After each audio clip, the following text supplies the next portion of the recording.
Hello again, this is Robert Schwartz, the Upper Darby School District's Curriculum Supervisor for Mathematics. I bet if I asked many people to solve 45 times 16 without the help of a calculator or a paper and pencil, they would either tell me that they can't, or that they'd spend a lot of time trying to do all sorts of calculations in their head and putting them together and try and get the right answer. But there is a strategy that can make problems like these much simpler when we multiply. The strategy is called double and half. And it gets its name because you take one factor and double it, and you take the other factor and cut it in half.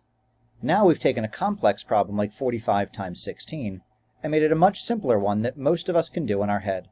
9 times 8 is 72, so 9 times 80 equals 720. But how does it work? Let me show you with a simpler problem. Think about 10 times 4. You can see on the side that I've had the area model of what that might look like. We have a length of 10 and a width of 4, and so that the area of that is 40. When I think about cutting one of them in half and doubling the other, then it makes the problem 5 times 8. On that same image, I'll do 5 and kind of cut that in half, and then I'll double kind of 4 so that that's now 8. What you can see is that we've made two rectangles that are exactly the same area, except for they're going in different directions.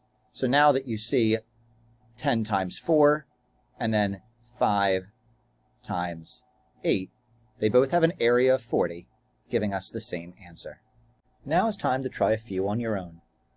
For the three problems that are listed here, take one of the factors and double them, take one of the factors and cut them in half. Make yourself a new, simpler problem to solve.